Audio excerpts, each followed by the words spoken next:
Matt. And I'm Guy. And this is your home for everything Alberta independence, broadcasting live 6 days a week at 5 p.m. That's Monday through Saturday. We got a lot of big things to talk about today. Yes. But before we start, thank you so much for joining us today. Please don't forget to subscribe. It's one of the best ways to help us out, help out the channel. We try to read all your comments live after each segment. However, we do prioritize super chats, and that's also a great way to help us out if you feel so inclined. And we have some very concerning news kind of coming in about this election. So I'm going to talk about that first right after we read comments. But if anybody's watching this on replay, do not skip ahead. The first subject in breaking news is going to be crucially important, especially for a strategy on election day. There is a lot of chatter coming from the other side and what's going to happen on election day. But first of all, hello, Michael Drader, saying number 2. Thank you so much for being here. So he's like number 2, so thank you. Glenn Gunn says, good evening, Nat and Guy and Mr. Mike. Good evening, Glenn. Thank you for being here. And also says the full-on battle is on with us freedom fighters and the rest of the asleep crowd. Doesn't help that the government is helping the sheep vote their way only to help themselves, not all of us. Yeah, even in the UK, they're waking up in a big way right now. We're going to report all on that when we get to Alberta and the world. True. And Don P says, hi from Germantown Hills, IL. Is that Illinois? I'm not sure. Usually Illinois, I believe. Let us know. And that's it. Oh, okay. Okay, let's go into breaking news. Hello. Hello, Teresa Freedom says, good evening. Good evening. And Saltius Maximus as well. Hello. And thank you for being here. Okay, now we're done. Breaking news? Yeah, breaking news. Extra, extra, read all about it. Extra, extra, read all about it. And let's start with let's not start with that. I have some other things we have to talk about now. I've seen it now on, I think, 3 or 4 liberal shows. I watch a lot of liberal strategists that talk about Alberta independence because I want to know what their strategies are and kind of what pitfalls may kind of hit the Alberta independence movement. Now, I wasn't planning on talking about it, but then I seen it once, then I seen it twice, and then I just watched it right before we went on the air with the podcast called The Strategists. And what they're talking about is election day and the amount of ballots and how many volunteers there's going to be and how the counting will go. So I wrote down some statistics here. There's 45 million plus ballots expected for this referendum on October 19th. That's twice as many ballots as a federal election. It's expected they're going to need 60,000 workers. What the left is saying now, it's going to take multiple days to count these ballots. That's never been the case. It's one day for elections. They're trying to spread this thing out, possibly to put in some funny business. But another thing they're saying is they're going to need 60,000 workers. That's what the Albertan government's going to be looking to hire. They say there's no way they're going to be able to get that 60,000. So they're going to have to lengthen out the number of days for the count time. What I'm saying is we're going to need to have our volunteers be the people that work, especially in Edmonton and Calgary, because what came up in their strategy session on The Strategist was because there won't be enough workers and because there's going to be so many ballots, the smaller districts will come in first. So all the rural areas and the independence movement will surge ahead. And then when everybody goes to bed, the next day when they wake up, the Federalists will have gone ahead in the polling. Oh, what are you up to? No, I was checking the sound because you said we needed to check the sound. The next day, the Federalists will go ahead overnight while they count. They're most likely going to stop counting at 1 a.m. Again, we're going to need to make sure independence-minded individuals are working in Calgary and Edmonton, especially Calgary and Edmonton. There's going to be 60,000 job openings. They don't seem to think they're going to be able to hire that many people. I say independence people need to start volunteering. It's supposed to be a paid gig, so that would be absolutely fantastic. But we need to make sure we hit that 60,000 mark for the volunteers. That's going to give us internal insight on how the counting's going and how ballots are coming in and why are things going more than one day if that is the case. And it's not like we didn't just see what happened in California with Spencer Pratt and how they've done this over and over again. And already Alberta doesn't get that good of a chance anytime an election rolls around and it feels like you don't have a voice. Well, make this voice count and don't let them. They're already putting it out there and apparently letting us all know what their shenanigans are going to be. So if we already know, we can preempt that and start planning ahead as we're doing for the UCP, for example, too. And there also needs to be a surge because there's going to be 10 separate ballots that are all supposed to be color coded with a different color, and then they're going to count them all. They need to count the independence questions first. The two questions, do you want to remain in Canada and do you want independence? Those need to be counted the day of. If they lengthen that process out for those two questions, it's not going to look good, especially if there's a shift overnight, which the Liberals are already kind of prophesizing that's what's going to happen. This is absolutely ridiculous when we already seen what happened to Trump in 2020. What we're seeing is happening in California right now. Lengthening out a process, Canada's always been able to count their ballots within the day. And I mean, many other countries still do and are able to. We just saw it in Peru. We see it in Mexico every time we have elections. Yeah, and I'm sorry I didn't have a story about this. It just kept coming up. This is all the Liberals seem to be talking about these days. Why are you jumping ahead 5 months talking about how it's almost like they're talking about how they're going to rig this thing?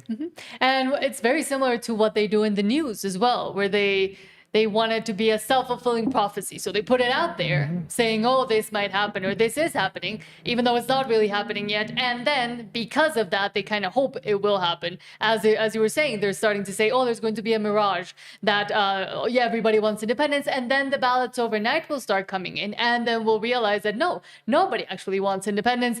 Shenanigans. Well, that's exactly what they said. A separatist mirage will emerge the first day of the count, and then the second day will open up, and then you'll see all of Calgary and Edmonton be counted then, and then the Federalists will have rised, and we will stay in Canada. That's their talking points on all these shows right now. The fact that they're going this in depth, this gives us a chance to make sure we need one of our organizations to gather 60,000 people that are willing to work here. Now, we're probably not going to need 60,000, but make sure we can count those ballots in a concise amount of time and have insiders to know what's going on is going to be crucially important. Okay. And scrutineers from the side of independence. Yeah. And to make sure that nobody is doing what they probably will try to do. Again, we've already seen it. The CSIS and the RCMP both have said that there has been election interference within Canada in the past few elections as well. So why are we expecting them not to do it this time? Yeah, but we need to distinguish between scrutineers and ballot counters. We're going to need people to count those ballots. They can kind of double as scrutineers because they're going to have the inside track. We're also going to need scrutineers on top of that. We really need to start thinking about this now, because if they don't man those 60,000 workers, say they only manage to get 20 or 30, they're going to be able to lengthen this process out multiple days, and that's not something that we want. No. And then they said things start coming in and the numbers are changing. It was just a mirage. Nobody wants independence. And it's just essentially giving them whatever they want if we don't step up as soon as we can. And good that we're noticing it now. And interesting that they're coming out on podcasts and starting to say it out loud. Literally, they're telling us their plans. So let's listen to them.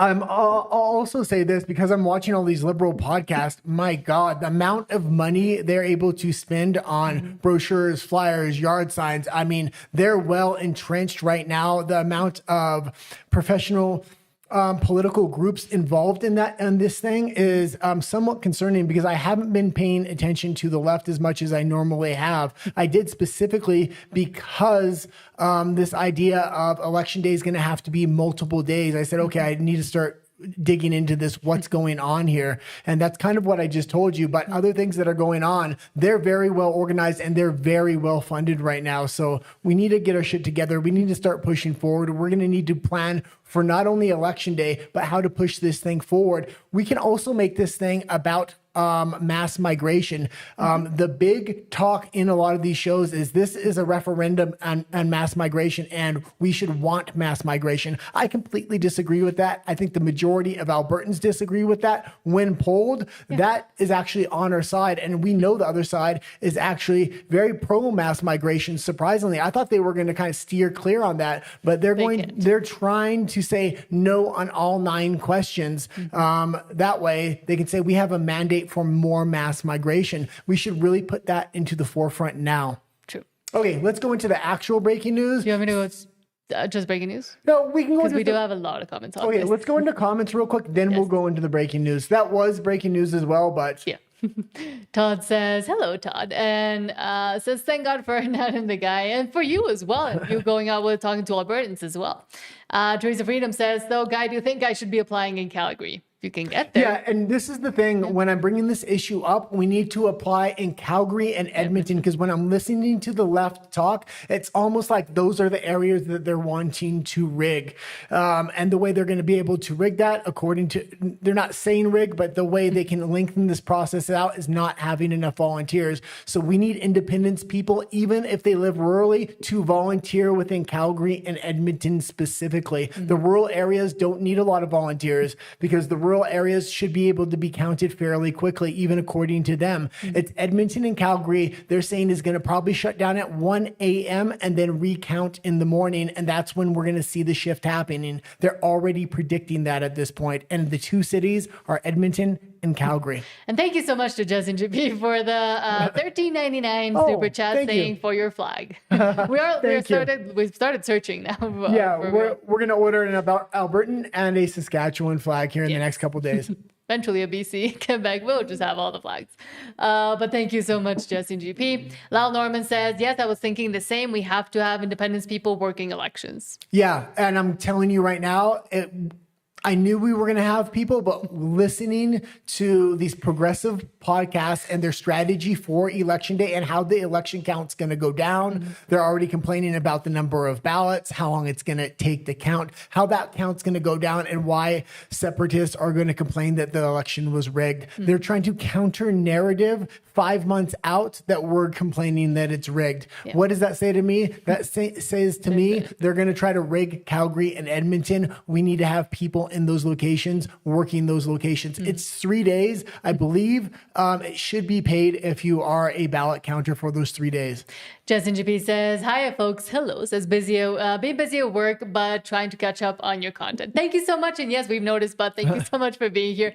And hopefully work is going good. And again, they're not hiring for these ballot counters yet. I don't expect them to hire for a few more months, but as soon as information comes in, give it to us so we can give it to the general public and all the other content creators so we can make sure Alberta independence individuals are applying for those ballot counter jobs. Silverfeet, hello, Silverfeet says, and the mail-in cheating happened here in BC in 2024. And not just 2024, but exactly, that's another example. And there's multiple other ones as well, province and federal-wise. Well, and I don't know how mail-in ballots are going to go for the day of that referendum, but if we have people actually counting the ballots, we'll have an inside scoop of, did things shift because of mail-in ballots? Because if it does, that's going to be very concerning as well. Todd says California's voting system is corrupt AF and it's so obvious they don't need ID. LOL. Okay, good idea. Great. Well, we used to report a lot on American news and the rigging of elections, primarily how they're going to have to do it. If they want to do it, they're going to have to do it through the cities, and that's going to be Edmonton and Calgary. So if we can control the ballot counters for those two cities, we're going to know if any funny business is going on. Rage Against Machine says it's all rigged, and yes. And Teresa Freedom says there will be no mail-in ballots for this one, just per voting date. Perfect. I was not sure. I had heard rumors, so it's good to hear that. However, again, they have that excuse of, oh, it's so many. It's 45 million. What was the number they were saying? 45 million that they're going to have to count and it's going to take forever. They're saying it's 45 million ballots. They're going to need 2 times what they have for a national election. Therefore, it's going to take multiple days. They need 60,000 workers. They won't be able to hire those 60,000 workers, so it could take more than 2 days, which... my God, 5 months out already talking about how to rig this? Glenn Gunn says all voters must have ID. Yes. And Todd says Canada's no better than California for corruption. Same. Well, again, and it's the same ideals and the same ideology that rules them. So, of course. Silverfeet says all counting of ballots should be live streamed. That would be an actually good idea. But the vote is private and secret and blah, blah, blah.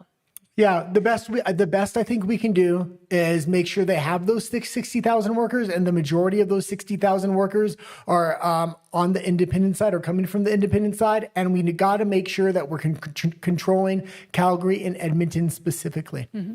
Lyle Norman says, is Tommy the Commie a third-party advertiser? As far as I heard, he's not, and he's printing signs. So I know there's some people within the independence movement that's going to be looking into that right now. Yeah. They're going to be making some phone calls, primarily Alberta Radio. I heard him talking about that today. Pete says 7,000 canvassers collecting signatures for 4 months in winter, and they're in the trash. Yeah, it's fixed. Yeah, but we again have not just those 7,000 people, but a bunch of other ones that are also motivated enough to, if all this work has been done already, if all these hurdles have been put up and we're still trying to jump over them, well then what's 2-3 more days where we can actually get to take part in the process to make sure that if there are shenanigans, we can call them out and find them. Well, and let's remember, we have those 7,000 volunteers, and that's just a baseline of volunteers. Those are highly, highly committed individuals. Those should be the individuals we put forth to work in Calgary and Edmonton that will be willing to travel to really make sure no shenanigans happen in Edmonton and Calgary on ballot counting night. Todd says, yeah, and they don't bother registering as a third-party advertisers like we're forced to do. OMG, can you say bias, propaganda, corruption? Did I mention communism? Yeah, we're going to talk all about Tabor and what's going on there as well. There's all kinds of shenanigans going on at every single level here. Yeah, we got every single politician in Canada working against us. That's okay. We're going to keep pushing forward. And hold on, Rage Against Machine says there should be 0 million ballots in person, and apparently there won't be for this one. Glenn Gunn says 1.3 million. Rage Against Machine says, I think about 2.5 million. And Pete says, I think you mean 4.5 million ballots. Yes. They said 45 million ballots. Yeah. So this is the number they're coming. I don't know if they're counting them per question. So the reason there's 45 million ballots is each question is printed on a separate ballot and color coded. That's why they're complaining. There's never been an election like this in Canada with this many questions, with this many ballots. It's going to take multiple days to count. They're going in depth on this analysis. They're going to start pitching to the general public through the mainstream media very soon. I watch a lot of the tip of the spear leftist content. So before it comes on mainstream media, probably a week or two before it shows up there, it shows up on these smaller independent channels that are really individuals that are in different think tanks for the liberal movement. Yeah. Teresa says, I've sent 3 emails and called Elections Alberta already about the Forever Canadians. Thank you for doing that. Rage Against Machine says, in recent Alberta provincial elections, roughly 55 to 60% of eligible voters participated on average. If you look at elections from 1975 to 2023, the average turnout is about 56%. Yeah. Now Norman says, yes, there are 10 questions. Yeah. And again, there's 11 questions now. There's been an 11th question added, and this is really throwing a monkey wrench into the Federalist side because they put a lot of their money into a lot of their print work that was yes to staying in Canada and no on the other 9 questions. That's what everything was. That's how they were going to pitch this. The problem is that 11th question they need people to answer yes to. I believe it has to do with mining or water or something like that. That question has just recently been thrown in there, so that's messing up a lot of their strategies right now. Good.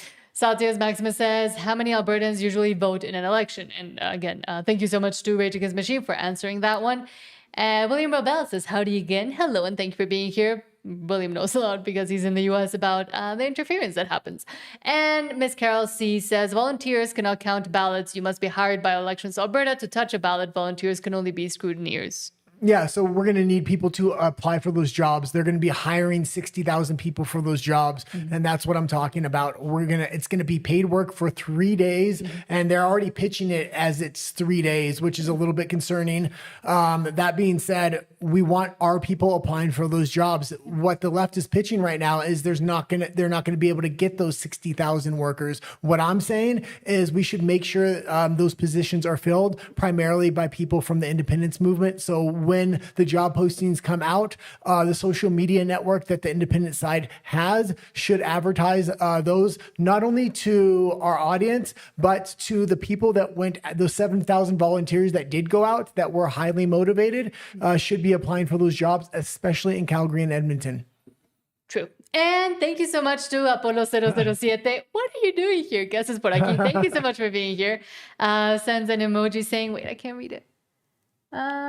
Good job. Thank you. Thank you so much for the 50 peso super chat. Muchísimas gracias. Eventually, I will be back right now in Mexico. I do want to restart my channel. And as soon as we start doing the edited videos for this one, I might be filming one a week for the Spanish channel, at least, especially now with the whole World Cup going on. Sorry, I just had to answer to Apollo because thank you for being here. Gracias por estar por acá. Lyle Norman says, oh yeah, Corbland's question about coal. That's the one that got added. Yeah. And so it's going to be very interesting kind of what happens. They're having to re-strategize within these think tanks for a lot of their slogans, how they're going to pitch this thing. This is a good thing overall that 11th question was kind of added on there because according to them, they had everything ready to go to make sure everybody knew to vote yes to stay in Canada. No one in the other 9. Now having to add this in, it's just not going to work for them. So they're trying to rethink their strategy right now. Let's go into the breaking news. I have a ton of stories today. I know. Hold on. There we go. Thank you so much, Apollo and Justin GP. Now let's go into breaking news. Extra, extra, read all about it. Extra, extra, read all about it. Oh, we were. Sorry. Yeah, we're already in breaking news. But other breaking news now. Starting with Peter St. Ong saying Canada is headed for another recession. Already in it. But yeah, their open borders. Prime Minister blames the migrant cuts, effectively admitting Liberals were using mass migration to fake GDP numbers. The Biden miracle on steroids. Yeah, he had some amazing statistics here. And this is the truth. They've been floating the Canadian economy through mass migration. We need to vote no on mass migration in Alberta, especially because we know the other side is pitching pro-mass migration propaganda. Without a new USMCA, and we're going to have news on that as well. Trump came out with a new statement. It does not look good for Canada. Even if they do bring mass migration in, we're still going to be in a recession. Canada is headed for another recession, and their globalist prime minister is blaming immigrants. Not the millions of third worlders who flooded in to gut wages and drive home prices to Hong Kong levels. No, the immigrants Liberals were using to wallpaper their rotting economy that underperformed Japan for almost a generation now. 2 weeks ago, Statistics Canada announced Canada is in a recession, a technical recession, making it the 3rd recession in 11 years since Liberal Justin Trudeau took office. Now, that's one every 3.5 years. For perspective, America has had a single recession in 17 years. America's had a single recession in 17 years, and this is since the 2008 crash, so that's been 17 years since then. 3.5 years there's been a recession for Canada. I think this is going to be a much more long-term recession we're looking at right now under Mark Carney. And that was COVID. Now, hilariously, Canada's globalist-in-chief Mark Carney is blaming immigrants, namely that he reduced migration to the already bloated pre-COVID level. In other words, he's admitting that pretty much all of Canada's growth was artificially boosted by counting migrant costs and welfare as GDP, a statistical illusion that still failed to boost growth past Japan. And this is why it's so important on October 19th, not just to vote for independence, but to vote against mass migration. I think that needs to start being our campaign, especially because I've been watching a lot of the left, and they surprisingly are very pro-migration. I didn't think they were going to be so pro-migration because I think it's a losing issue for them if they try to frame the October 19th referendum around migration in any way, shape, or form. True. But thank you so much to JP Alberta first. Oh, thank you. I haven't seen you around here for a while. For the $10 super chat saying average vote percentage worldwide is 62%. Historically, votes on independence, which includes Brexit, is 83%. This is non-binding, so it's going to be interesting how this actually turns out. The fact that there's no mail-in voting is going to be a huge win for us. And again, they're trying to lengthen this process out after this non-binding referendum. They're saying it could be years to a binding referendum. I disagree with that. I have strategies to shorten that time. But that being said, it is critically important that we vote no on all the mass migration questions, because we don't want, after this non-binding referendum, to be flooded with mass immigration from the federal government, which would mess up a binding vote on independence in the future. True. But thank you so much, JP Alberta first. And now back to Peter St. Ong. Hold on. I just paused it for the super chat. So before Trudeau in 2015, Canada was taking in 250,000 migrants a year. That's about 2 million a year in U.S. population terms. By COVID, Trudeau had doubled that past 400,000 a year. That's 4 million in U.S. terms. And then he took it vertical to over 1 million migrants per year in U.S. terms, equivalent to 9 million per year. Joe Biden, eat your heart out. Now, keep in mind, these are legal immigrants. Who knows how many illegals? Now, maybe a year in a country 1/8 the size of the U.S. obviously is not sustainable. It takes time to learn Punjabi. The natives were getting restless, so Carney returned to Trudeau's loaded 400,000, the 600 gap being his excuse for recession. Now, remember that 400 is still high, considering regular Canadians are growing at 34,000 per year, as in 92% of Canadians are being replaced, just not 96% like Trudeau. So if it's not migrants, why is Canada's economy so bad? Easy, the Liberals destroyed the business environment while crushing regular Canadians with taxes, red tape, and sky-high house prices. The past 10 years, business investment collapsed by a third, with more than $1 trillion flowing out, big in Canada, a period when U.S. business investment nearly doubled, up nearly $2 trillion per year. Meanwhile, a recent Bank of Canada study found nearly half of the most productive Canadians, the top 10%, are fleeing to the U.S., to the point a Canadian is now 59 times more likely to live in the U.S. than in America in Canada. What's driving them is a recent study by Stats Canada that found there are 1.2 million Canadians competing for just 350,000 jobs. For college grads, it's 500,000 Canadians competing for 80,000 jobs. Meanwhile, the U.S. is creating jobs faster than we can count them, with more job openings than unemployed people. So it's next brought to you by the Bitcoin Way. And those statistics, I have to admit, the rest of Canada is cooked. They've already gone quietly into the night and they didn't make a sound. They don't even know it yet. National Conservatives think we just wait 3 more years for the Prime Minister in waiting, who's Pierre Poilievre, and we'll just vote harder.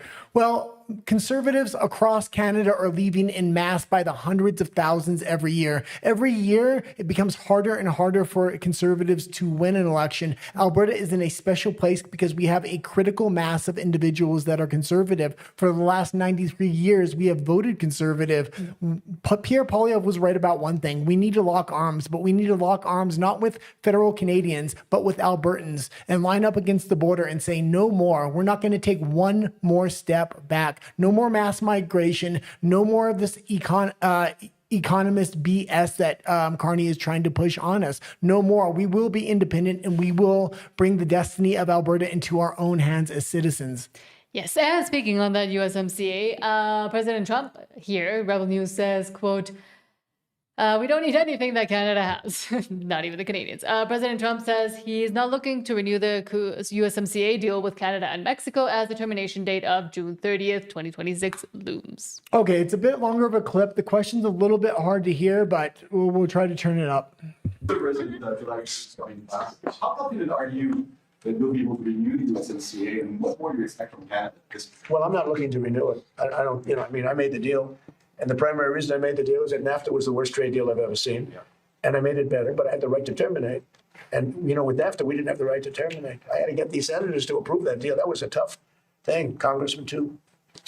NAFTA had no termination. So, I've never said this before, but I'll tell you what my thinking was. NAFTA was a disaster for our country. The worst trade deal ever made, by far. They had typos in, okay?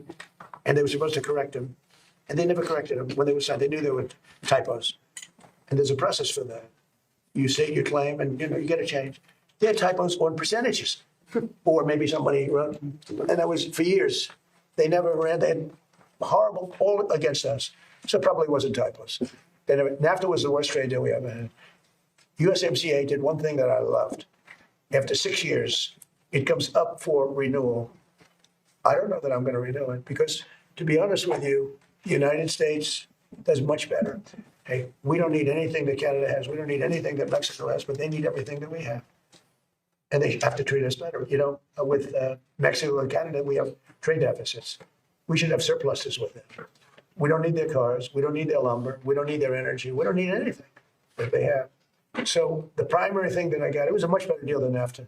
Much, much better. It was sort of a good deal, but it was a... And pause it for a quick second. And what he's talking about that Mexico as well as Canada needs is the American market. It's the biggest in the world. It's a consumer market. On top of that, this is a lose-lose situation for Canada. What I've been saying is I don't think he's going to cancel the deal. I think he's going to go into year-to-year review, which will put massive inconfidence in the Canadian economy. A lot of businesses won't be able to project forward, so they'll move their headquarters down to the United States. But it sounds now like he's leaning more towards maybe even canceling this thing. Whichever direction he goes, it's going to be a lose for Canada. It does not look like he's going to be re-signing a deal with Canada. It looks like he's signing a new deal with Mexico, though. They're in the final stages of that deal now. A great deal for one reason. It gave the right to terminate. And who would have thought that I was, they just didn't want to have it during the 4-year period when I was president. So now they made it so that I wouldn't be president. And because they rigged the election, the second election, as you probably hear and probably know, most of you know that happened, and now it's been proven. And it will be proven as time goes by even more so. We have things that you won't believe. When we release the full files, you're not going to believe how crooked the 2020 election was. But who would have thought that it comes due in my term? I mean, thank you very much. Okay, that's good. And I will say this, he's going to release files on how he believes the 2020 election was rigged. As Alberta independents, we should focus in on that and make it a talking point, saying we don't want this referendum on October 19th to be rigged in any way, shape, or form. It needs to be one day for all the count. Mm-hmm. And as this whole Kuzma deal and USMCA, I hate the word Kuzma, I like to put the US in the first, but as the USMCA deals and talk starts coming up, for some reason, Avi Lewis and the NDP think it's a good idea to completely reverse that and give the worst talking points and ideas apparently they can come up with. Marty Up North says, quote, Avi Lewis, the leader of the federal NDP party in Canada, wants a global income tax to redistribute wealth equally across the planet. I hope he goes first, honestly. Well, we need to talk about this for a moment. This is an absolutely ludicrous statement that he's making, but the NDP poll numbers are going way up. The Liberal poll numbers are going way down. The Conservatives are kind of either staying the same or a slight bump down, but it looks like the Liberal voters are going over to the NDP. Which Liberal voters are going over there? The most radical from the Liberal Party are now converting back to the NDP. If we remember what happened in the last election, the NDP kind of hollowed itself out. All those voters went to the Liberals. It looks like they're now migrating back because they're not happy with Mark Carney. And it brought to mind this very recent research from Thomas Piketty, the academic who really set the global standard for mapping inequality globally, who brought out a massive new study on how to manage, how to sustain democracy on planet Earth and prevent the rise of authoritarianism by dealing with extreme wealth inequality within planetary boundaries. And this research suggested that we need a global wealth tax. We need global income taxes to transfer resources from north to south, to deal with a climate breakdown, and to deal with the fact that very few people control most of the wealth on Earth. And it brought... So the equalization payments apparently will go far beyond just Canada if he ever gets anywhere near power. Yeah, absolutely crazy statement by Avi Lewis. But again, the most radicals of the Liberal Party, this is things they want to hear. This is like a pure communist party. I mean, a lot of Mark Carney's policies are complete globalist, and he wants to go in that direction. He just can't keep his voter base together in order to go that far outwardly. But behind the scenes, I think he's arranging a lot of those policies. Okay, let's go into the final article in the breaking news section here. Sorry. Yukon Strong says, quote, Albertans, please consider the following carefully. Nancy Smith, Poilievre, Carney, Kenney, Chrétien, Harper, and even Trudeau judges are all suddenly on the same team, and it's not yours. And it says you can't do that because of reasons. Why reasons? They give me one good reason. No. And it says, I like a tax cut, property rights, and a vote that matters. No. Yeah, and this is basically what's been happening to Alberta independence. Every excuse in the book why we can't rule over ourselves and why we have to be part of this confederation that no longer respects itself, because power is supposed to be based at the local level, not at the federal level. It's been completely flipped upside down. Even Pierre Poilievre's pointing that out. There's no way to fix it at this point. If Poilievre does get into power and he does fix that system and puts power at the local level, that's going to prevent him from fixing a lot of the systemic changes that the Liberals have built into the system now. But, and again, even if he does try to fix it, or we do try to fix it, it's the way, at least for Alberta, it's always been, because that's the way it was designed. But thank you so much, JP Alberta First, thank for you. the $10 super chat saying, does anyone remember the Lada, the Cummy Russian Lemon? That's what Canadians will be driving in 5 years, the car. Yeah, and somebody did a report on that. Was that Pierre Poilievre that was talking about that car, I think? I think he went over to, when he was in the EU, he showed one of those cars, I think. And talked about it, I guess. Yeah, The and failures talked of about it and talked about the history of it and everything else. Yeah, it was a complete scam. That's where communism brings you. Very similar to those Chinese cars that we're now importing into Canada and that will be exploding in 5 to 10 years. Yeah. Pete says 45 million. What could go wrong? Exactly. Or what could they? It gives them a great excuse for things to be able to go wrong and for them to take even longer to get the result that they're looking for. Rage Against Machine says, this is BS. There's only one question needed, stay or go. Yes, but we already saw what Danielle decided to do with that and which side of democracy she decided to fall on, which was not so sure. Well, October 19th is going to be a big day for Alberta independence, but again, it's a non-binding referendum. What happens after October 19th is really the come to Jesus moment for Alberta independence. What are we willing to do? Because we're going to have to take some radical action in order to shorten this timeline, which they're not now talking it's going to take 3 years. If we submit to this 3-year timeline that the federal government is saying we're going to potentially need for a binding referendum, we will have already lost. We need to shrink that timeline, whether it means taking over the UCP, having a leadership review, getting somebody in there that will hold a binding referendum regardless of what the federal government says. Or we're going to need to figure out some way to reduce that timeline. Otherwise, we go quietly into the night, just like the Canadian federal conservatives who are now being told 3 years, you just need to vote harder next time. Glenn Gunn says 1 ballot with 9 questions and 1 ballot with the separation question. If it only were that easy. Yeah, it's not going to work like that. It's going to be 11 ballots now, supposedly. This is becoming absolutely ridiculous. It's also going to be very interesting. Once the ballots are counted, was there an equal number of ballots? Because that will be a big tell as well. Mm-hmm.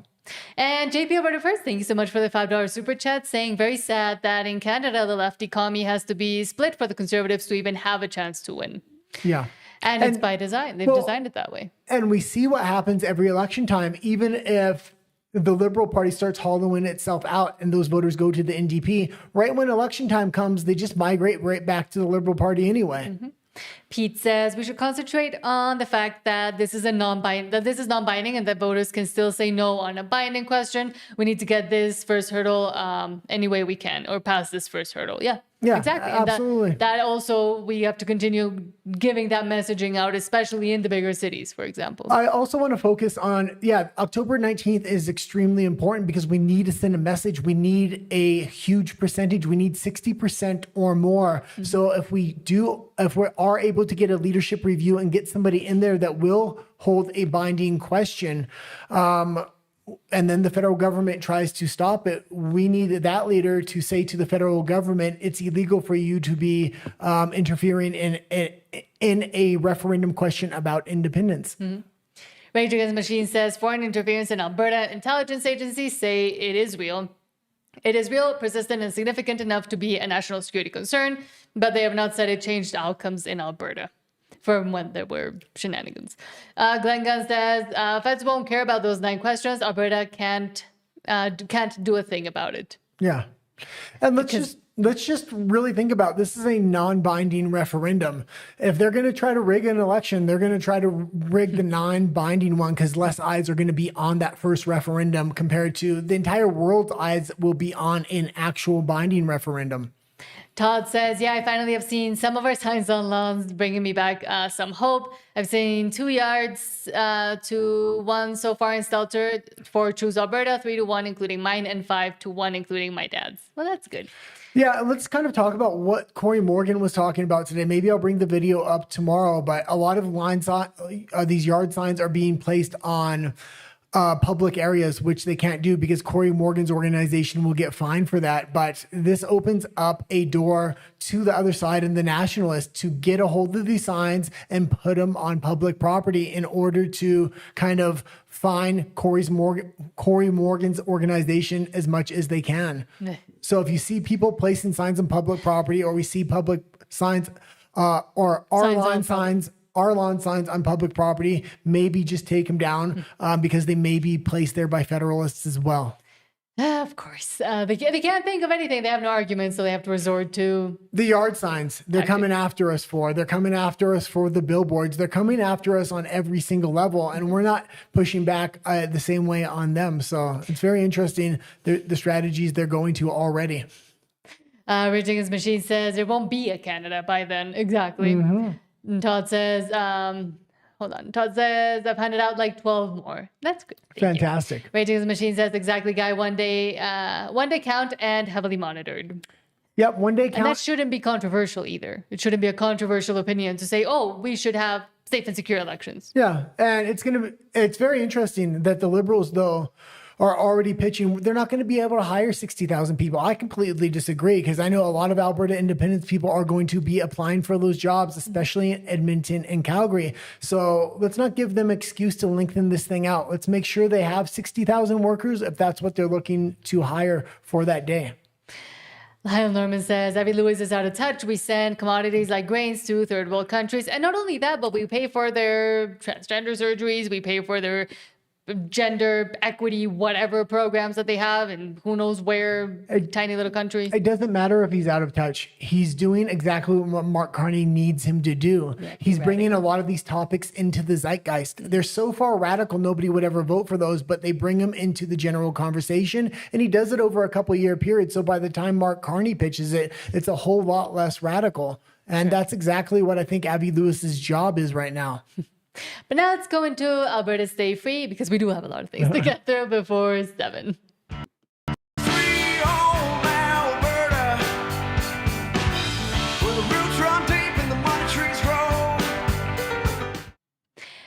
It had a little malfunction there. Sorry about that, but it worked eventually. Let's start with CW4 and Alberta First Renewal, and says true self-determination isn't slogans, it's economic self-reliance. You can't be free if you can't pay your own bills. Quebec loves talking quote-unquote self-determination, yet it receives around $14 billion in equalization every year, much of it from Alberta's resource wealth. Without Alberta's contributions, Quebec's budget would be deep in deficit every single year. It's a bluff, and they can't pay their own bills. Alberta can do it today with a great Alberta First vision and team of true Albertans who deliver results. With a citizen revenue resource dividend. You can slow down a little bit. Okay, sorry. With a citizen resource dividend, modernization of government for efficiency, sustainable Alberta First, labor and immigration, and real resource ownership, we have the strength for genuine sovereignty and prosperity, renewal, ownership, prosperity. Yeah, and their big talking point is if Alberta leaves, it's going to cost too much. Well, yeah, it's going to cost Canada too much because they're not going to have their welfare check coming in, anymore. Alberta is the most successful province within Canada. If it can't hold itself up, Canada can't hold itself up, which it can't. Alberta has everything it needs for independence. It will be a clear path to economic success once we get that independence. The fact that the federal government keeps telling us it costs too much to run a government. Well, Canada seems to be doing it fine, and they're not very economically sound on the back end. No. But also, I mean, speaking there about Quebec, I'm guessing as soon as Alberta leaves, they'll start realizing that, oh, they actually do have ways to actually have some sort of resources. They have a lot of, sorry, I can't think today. Marty Up North says, quote, this is Joe Vipon at COP28 saying Canada is not doing well because of Alberta. This was absolutely crazy. Diaper on his face, just going to the hills with what he's saying here. Let's take a listen. This is like 3 days ago, they said that they were going to do the Sovereignty Act to stop any kind of clean electricity regulations from being implemented. Clean electricity is how we get to net zero. If we don't have clean electricity, we don't get there. So yeah, myth, Alberta is a leader on climate. So let's be clear though, that Canada is not doing well because of Alberta. In fact, Alberta has had, right now, has 38% of all of our country's emissions. 38%. Canada's not doing good because of Alberta. Okay, no problem. Let us go then. Let us have our binding referendum if we're the reason that is holding Canada down. Nobody wants to reach net zero at this point. Canada's already a carbon sink with the amount of landmass and trees that we have and the limited manufacturing. We suck more carbon out of the air than we put into it. We're one of the few countries on earth that does that. Yeah, just let Alberta leave, retarded Darth Vader. Percent. And it's increased 55% since 1990. So we're failing because of our province. So the reality is we need to phase out fossil fuels. We need to transition to renewable energy and energy efficiency. And Canada's not going to achieve any of its targets unless Alberta steps up to the plate and starts doing its job, taking responsibility for its past inactions and start doing what's right. So I told my daughters, I'm going because I'm scared. I'm scared because this last summer sucked. It sucked because of fires. It sucked because of floods. We are in big trouble, and unless we do something, it's all going to burn. So, Sadie and Willa, if you're out there, I'm here for you. More fear mongering with a diaper, please. My God. Why was it extra big? Again, And then every time you breathed, it was like Darth Vader. Darth Vader, yeah, retarded Darth Diaper Vader. Vader, I would call him. Yeah, true. That one too. God, that's the kind of people we want to get away from. And that was dealing, ideas. And that was dealing specifically with Alberta and how they're bringing down the rest of Canada, which was absolutely ridiculous. Hilarious, if you ask me, because it's completely the opposite. The rising of the Alberta Army of Independence, let's quote, check out the troops on the Lessard Road on Anthony Henday overpass, June 7, 2026. Yeah, and this is absolutely fantastic to see. We need to see more of this. If you have a free day and you have a flag, go out to these overpasses.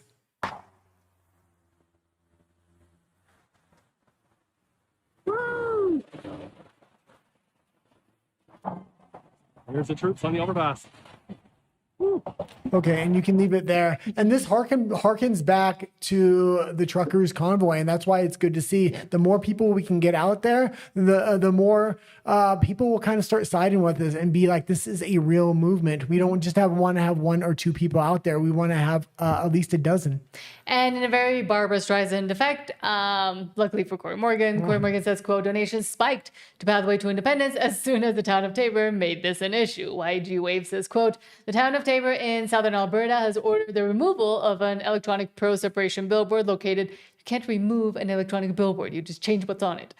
Located on town land, calling it a nuisance and citing complaints from residents over a violation of local land use rules. Yeah, this is leave this up here. This is absolutely illegal. I think I brought up some of the legal talking points. We'll see if I did get it. Bring it down a little bit. Let's see if what the comments are here. But what is illegal? Having the billboard or getting rid of the billboard? Go up to the top. Yeah, it's illegal to stop political messaging from coming out, especially, this is not a nuisance. It says, send Ottawa a message, choose Alberta. How is that a nuisance in any way, shape, or form? This is absolutely ridiculous. They're attacking us on every single ad campaign when they're having multi-million-dollar ad campaigns, from brochures to flyers to yard signs. They're well into spending their money. We've just started buying a couple billboards and they're losing their heads over this. Again, we're being too Canadian about this, in my opinion, at least. Rise of Alberta says, quote, Elections Alberta Act... this was the one I was looking for. SO 6.5 prohibits municipal councils from passing bylaws or resolutions respecting election signs or election ads. Referendums fall under the act. Calling it a quote-unquote nuisance doesn't override provincial election law. Yeah, exactly. So the fact that they're going to try to take this down already, this kind of just shows that they don't care if it's legal or not legal. They're just going to push, get it taken down, and by the time it's back up, we have already lost time campaigning on that particular billboard. We need to stop taking steps back. We need to dig our heels in and make Taber the battleground, meaning buy signs up all around Taber coming into the freeways, start buying signs on other billboards, really start trying to interview politicians, local politicians, really put them on the hot seat, make this bring the truck. Make this the issue, make this the line, that we don't take one step back. And then from here, we just keep moving forward after Taber. But Taber needs to be the line, because if we lose Taber, we're just going to keep stepping back, and we need to stop doing this. Hashtag so stop being so Canadian. Make that a hashtag, somebody. Michael Tomlinson, Andrew Coyne. Always. Should I read Andrew's first or his first? You can read his first. Michael Tomlinson says, quote, this post is either stunningly ignorant or utterly dishonest. Hold on. I'll finish reading it in a second. But thank you so much. No, thank you so much, Teresa Freedom, for the $5 super chat, and says, Tabor has now backed down but not released a written statement. Well, then they haven't backed down, in my opinion, if they haven't fully acknowledged it. Well, no, this is fantastic. This is move one. Now we got to take over Tabor. We need all the billboards in town. We need everybody that's willing to put a yard sign on their lawn to put one up. We've triggered the politicians in that town. We want to get a reaction out of them so we can put them all over social media. Tabor should still be the battleground, even if they do back down. We need to start taking over that town. Maybe not just Corey Morgan buying billboards, but having other people buy billboards. Maybe even buy a little bit of TV time in Tabor on a Liberal show so it really triggers the mayor. Hashtag stop being so Canadian. Again, make that a hashtag. But back to Michael Tomlinson. Says, quote, this post is either stunningly ignorant or utterly dishonest. Albertans don't compare our success to the rest of Canada. We compare it to what it could be without the cost of Confederation and Ottawa's pernicious restrictions. Arguing that Ottawa isn't holding us back as hard as they could be isn't changing any minds. Get out of our way or F off entirely. And let me read the original post. Andrew Coyne said, wait, so Alberta is booming under the oppressive federal yoke, under the 9 bad laws? You mean the richest province in Canada is getting even richer? Clearly, there's no alternative but to bust up the country. I'd respond directly, but the Premier's chief of staff blocked me. And this is because of a post that said... It's like being the richest person in the projects. What's going on here? Canada is absolutely holding Alberta down. We're not booming by any measure. Booming would be once we get independence, take down the regulations, build manufacturing within the province, as well as natural resource sectors like oil, gas, and mining. That's when we'll be booming. Not right now when the federal government is offering us one pipeline with 1 million strings attached to try to federalize our natural resources. Absolutely ridiculous. But now let's go to your comments because we got to get on quickly. Hold on, where are we? Todd says, I love Ladas. My auntie had one. She was born in Germany and still a German citizen. Loves me a good Lada. Funny. Pete says, we may be seeing a conservative split in Alberta with Nenshi sliding in. I do not want to imagine Nenshi sliding anywhere, but... And there's other mechanisms where they might be using, again, we were talking about how with Abby Lewis, they might be trying to attract the crazier bits of the Liberals to kind of split off and maybe even become more attractive to the Conservatives who are also losing hope on Mr. PP doesn't do anything for the next 3 years. Well, let's talk about that for a second. I don't think Pierre Poilievre is necessarily the problem. What they want to try to do, though, is get a vote of non-confidence and get Pierre Poilievre out of there. Once they do that, they can install a Jason Kenney or a Doug Ford. National Conservatives won't follow a Jason Kenney or a Doug Ford. And at that point, that's when you're going to see Mark Carney start to federalize natural resources, give out pipelines, give out mining contracts, things like that, but with all kinds of strings attached, which comes with federalization.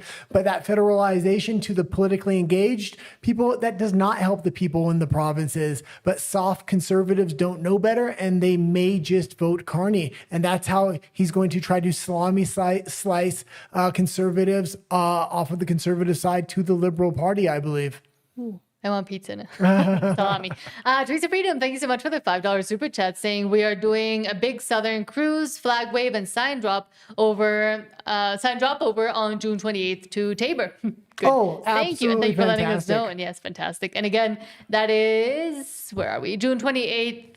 Yeah, June 28th, big Southern cruise, flag wave, and sign drop over. Oh, that's great. Yeah. Perfect. Focusing on Tabor right now is going to be big. I think it can break through on social media, especially if we can get a reaction from the mayor and other political people that are involved within Tabor. And Pete says, if we lose in October but win our appeal, does that not put our original referendum back in play? No, the appeal process is going to the First Nations attempted to block it. That's going to be dragged out. What they're talking is that could be a 2.5 to 3 year process. That's the kind of timeline they're putting on it. And Danielle Smith is specifically saying she can't call a binding question. Otherwise, the court is going to block it. We have to wait for that first court case to kind of clear. Now, normally that would take about 12 months for that court case to clear. But because as soon as that court case clears, we're going to go into a binding referendum. I believe they're going to absolutely drag it out.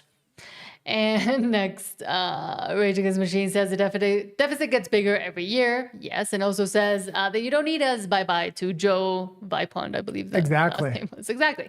Complain about our dirty oil and our dirtiness. Well, then you don't get our money. Bye. Teresa Freedom, interestingly, says, wow, I used to work with Joe. I would have never thought he had a side that thinks like that. Yeah. Diaper Vader. Well, and that happened during the Jibby Jab era as well. I was shocked at some people's reaction, and a lot of people just did not stand up. Pete says, can you imagine being such an idiot that you would wear, that you would go online in 2026 with a face diaper? That you also can't I'm breathe. not sure when COP28 was. Not that long ago. Why don't we go into the next section and I'll look it up right now. Okay, let's go to Alberta Politics and then we'll let you know. He doesn't discuss federal politics. He only concerns himself with Alberta's independence. He's still looking it up. But I'll start. Another very prescient post from Nathan Cook saying Calgary, Alberta, Canada in 2026. And that is exactly the problem. That last little bit there that says Canada. And when they ask us, when they ask you, why you don't want to stay in Canada, why you want Alberta to be free and independent, say this is what Alberta is. It was held in 2023. Oh, 23. Yeah. Okay. But you can say this is what Alberta is if we stay in Canada. This is what Alberta is in Canada because this is what almost every single other city looks like in Canada. That is why we want to leave. We need to lock arms and say no more of this BS, no more mass migration, no more to these federal policies, no more to these federal economic policies that are absolutely crippling Alberta and destroying our major cities like Calgary and Edmonton. This is why we need independence. And again, if they ever ask you, just show them this video and say this is what Alberta actually is in Canada, under Canada.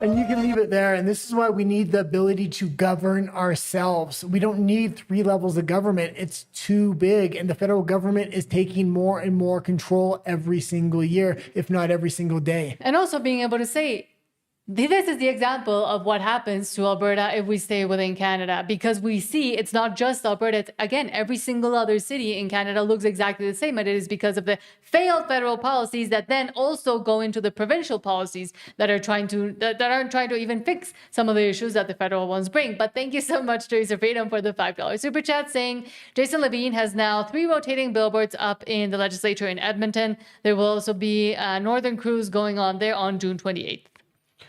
Great to know. Edmonton as well. Yeah, we're going to be outspent hand over fist by the federal government. We already know this. We're going to have to find innovative ways to kind of campaign here. Mm-hmm. We're going to have to think outside the box. Stop being so Canadian. Yeah. Hashtag. And leaning into a fear campaign of what happens if we stay with Canada, I think it is a good idea because they're trying to make a fear campaign. If Alberta gets its independence, it's financially insecure. That's absolutely ridiculous. And when Keith Wilson comes out with his white papers, it's going to be easy to kind of push back against that. But the federal government has nothing to push back on the direction they're going right now. True, because they're proud of it, apparently.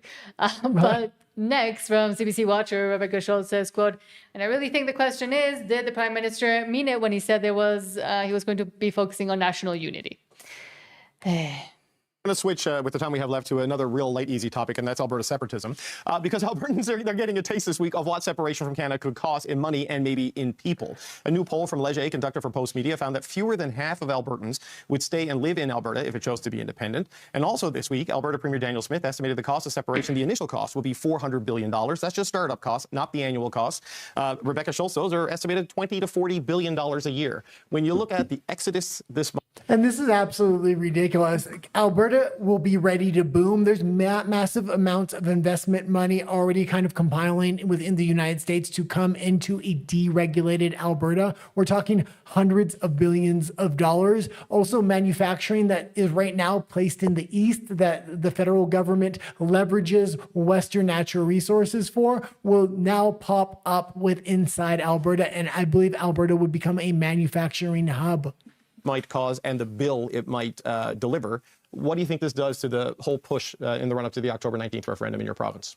Of course, this is a huge topic of conversation in Alberta right now. I think the conversation of costs is an important one. There's a number of considerations that people are still looking at as they look towards the fall. I think people, though, largely, as opposed to the poll question on whether would you stay in Alberta or not, I don't know that people are there. I think that's still 1 to 2 steps away from where people are at today, where they're still having an economic discussion about Alberta and Canada, and can we be an energy and economic superpower? And I think really the question is, did the Prime Minister mean it when he said that he was...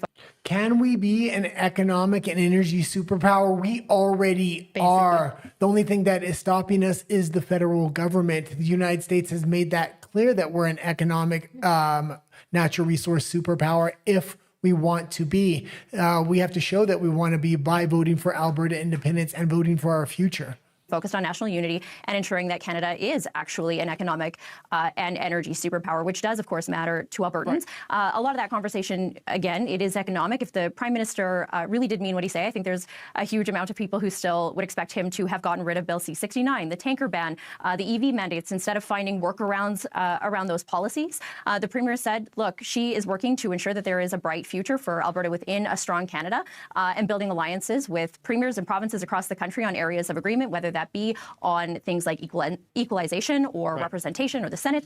But I don't think people are making that decision about, what happens in November and past them. But I do think costing is an important consideration for Albertans to take into consideration. But do you think the people who are pushing for an independent Alberta recognize truly what it means to fully take over policing, providing the police officer training, providing defense, dealing with border controls, dealing with airspace controls, dealing with diplomacy, having to deal with foreign borders on every compass point of the map? And you can leave it there. And this is things we already want to do that Danielle Smith has failed on. We want the CPP back, so it's the APP, the Alberta Pension Plan. We also want an Alberta Sheriffs. We want to already fix this self, so we're doing it for ourselves. The fact that the provincial government can't get these things done, this is what's pushing us even more towards independence. And if we want to send a message to Ottawa, October 19th is going to be the time to do it. And again, they were still kind of trying to focus on it's the economic thing and the EV mandates and the tanker ban and the this and the that and the being able, making up more pipelines. That's going to make Alberta really strong within a united Canada.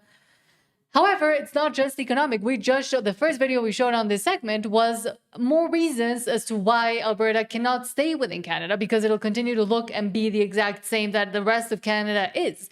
And the problems are from the system itself that was created from the inception of what Canada is. Let's go into some comments, and then we'll go into Alberta personalities. Todd says, I'm going to Tabor this weekend, drive around with my Alberta and straight pride flags now, do some flag wagging on Main Street. Thank you. Fantastic. Pete says, no new pipelines under extortionary duress. We'll get by on our own. Why can't I read? We'll get by on our present 4.5 billion per day until Laurentia wakes up. Yeah, I mean, people in the Alberta independence movement know that. The problem is we have soft conservatives as well that don't know that. And if Mark Carney comes in with federalization of natural resources, they're going to start believing that he is a prime minister in favor of natural resources. What he's actually in favor of is federalization and making sure the federal government gets all the money and not the provincial citizens. Todd says, "Okay, I'm starting the fear campaign right now." And Rage says, "Still cheaper than what we pay right now." Rage Against Machine says, as the cost of our living here goes through the roof under this regime. Exactly. And Sean, hello, Sean, says, is the bald guy stupid? We don't have a fence with the USA, Canada. Why does Alberta need one with Canada? Almost no trade is done with the rest of Canada. All of Alberta's trade is done with the United States. So it's not like you're going to lose a huge trading partner there. Oh, and Miss Carol C says, by the way, Elections Alberta has already opened up the application process. Oh, they did? Thank you for letting us know. Oh, I'm going to look into that, and I'll have more information within the next couple of days, because we want to start applying for the jobs for people that are going to count those ballots, specifically in Calgary and Edmonton. The rural areas aren't going to matter as much because there's not as many people voting in those areas. So they're going to be able to be counted within the first day, or at least that's what is expected. It really sounds like the Liberal side is going to focus on Calgary and Edmonton when it comes to ballot counting.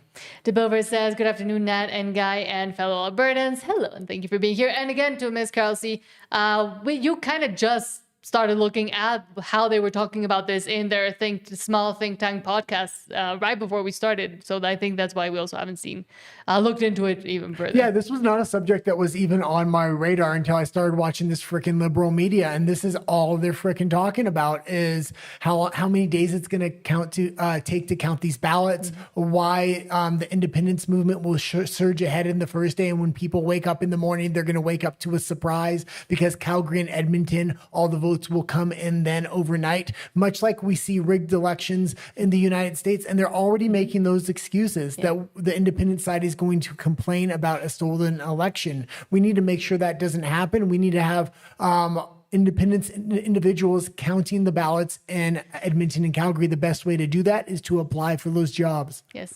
I worked out yesterday and I can't move everything. I'm really sorry. That's why you keep seeing me wince if you see me.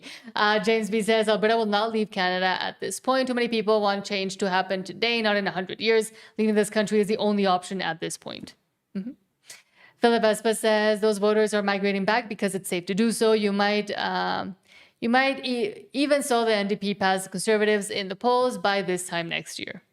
The NDP is not going to pass Conservatives in the polling. The main thing I'm concerned about right now is if they get rid of Pierre Poilievre and they put a Doug Ford or a Jason Kenney in there, and Mark Carney starts going towards the federalization of natural resources. Soft conservatives that are non-politically engaged may start seeing him as a natural resource politician, which isn't the case. He's looking towards federalization, not natural resource development.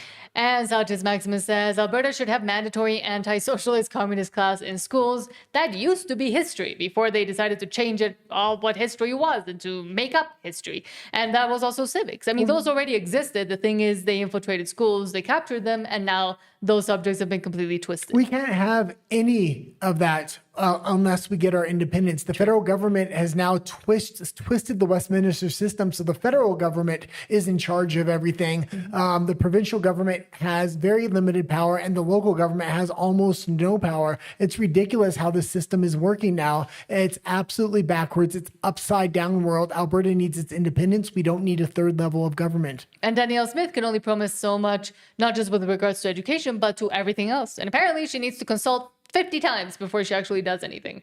But now let's go into Alberta personalities. They need to understand that Albertans are done. We're leaving, and there's no more conversation to be had. I know that's upsetting to people. Keep going. So personalities? Yeah, okay. Alberta personalities is fine. I was going to skip this section just so we could stay tight on time. So I pressed the button and he said, no, not there. But let's start with Rebel News Canada says the Canadian... Oh, hold on. I skipped this one from the last section. Okay, hold on. Let's go to this one. Danielle Smith, speaking of, says, in a country that has fallen into recession, Alberta has not. We are growing and thriving. Well, you're attached to that country, so. What happened to the last article? That was from the past section. Yeah, but, you didn't turn it off. Perfect. Okay, let's go into this one first. I lost my head, but hold on. You're falling apart on me now. Rebel News Canada says the Canada Border Services Agency is struggling to deport over 500,000 individuals who have no right to be in Canada. CBSA backlog grows to 577,739 deportation cases, including more than 5,500 convicted criminals. Yeah, they're not planning to get rid of any of these individuals, and they're going to open up the borders massively. We already seen their new campaign. They're going to start advertising in India and other countries. They want more immigration, and they're going to do that through family members, meaning people's mothers, fathers, and grandparents. This is going to be an older generation that's not even going to put a positive effect into the economy. The first wave of immigrants was the one that was going to increase your GDP. The second wave isn't even going to do that. It's going to be a detriment to Canada at this point. And we just saw Mark Carney complaining that it's because of immigration having to go down that the GDP number and that the recession came in. No, it's not because of that. But again, Danielle Smith saying, in a country that has fallen into recession, speaking of, Alberta has not, we are growing and thriving, yet you're attached to that cancer. So yes, you're part of Canada that is in a recession. Alberta's not growing and thriving whatsoever. If you compare it to the rest of Canada, yes. You compare it to the United States, no. And it's the federal government that is holding it down. They're making sure private investment won't come in. Why? Because I think the federal government ultimately wants to actually be that investor. Alberta is growing because people believe in this province. Alberta is the place to be. In a country that has just fallen into recession, Alberta has not. We are growing and thriving. Our Alberta oil sands went from a national target to a national treasure. Pipelines went from impossible to a national imperative. We change hearts and minds with logic and courage and conviction. If we want to keep Alberta strong and free, we all have a role to play. We have a great story to tell. We are winning, my friends. And that is why Albertans who may have lost faith in our country over these past 10 years can have hope, a stronger Alberta and a united Canada where Alberta is forever strong and free. That's not what winning looks like. No. And we need to show up at these UCP conferences or any conservative conference and boo her off the stage when she makes statements that just aren't Stupid true. statements. Yeah. And again, you can't be attached to the cancer and say, oh, I'm healthy and free and happy as the cancer starts trying to metastasize into you. I continue with this metaphor of the cancer. But Well, and let's go into Alberta's Canada if we can. And now into Alberta's Canada. I'm angry. I've had enough of these people. And okay, so I skipped this one. Starting with Vespers, as quote, finally found it, 2 months. Carney admits on tape that when voters blocked his ESG plans, environment, social and governance. Read this nice and slow so everybody can kind of understand it. Okay. Vesper says, finally found it, 2 months. Carney admits on tape when voters blocked his ESG plans, environmental social governance, we, central bankers, acted like quote unquote regulators going around the voters through the back door, manipulating fossil fuel prices by withholding lending. Now he's the prime minister. And this is exactly what he's doing with Alberta right now. Danielle Smith will push back. He'll take down a policy and then he'll bring up another policy in the back door. He's building mechanisms. So even if he takes down a policy, the mechanism is still there just by another name and in a different place so that people aren't noticing. And this is why this is why Danielle Smith is saying, oh, I'm winning. No, you're winning on what you're pushing back on, but he's just rebuilding the mechanism in another place. So we're not actually winning. And as long as we're under this federal government, we're going to continue to lose. One of the things, again, a difference between the two institutions is, many in this room will know, the Bank of England supervises the insurance industry. And since it's the UK, it's the fourth largest insurance industry in the world. There was probably some hope of some climate policymakers, if I can put it that way, governments, that the financial policymakers would do climate policy by the back door. Right. So we would change the risk weights on capital or, for example, bank capital in a way that would be an implicit carbon tax when it was tough to get an explicit carbon tax, for example, through various legislatures. When we surveyed as their regulator, all the banks, including foreign banks, operate in the UK. So $11 trillion of assets. And they've shifted from climate being a corporate social responsibility issue to a financial risk management issue. There was probably some hope of some climate policymakers, if I can put it that way, governments, that the financial policymakers.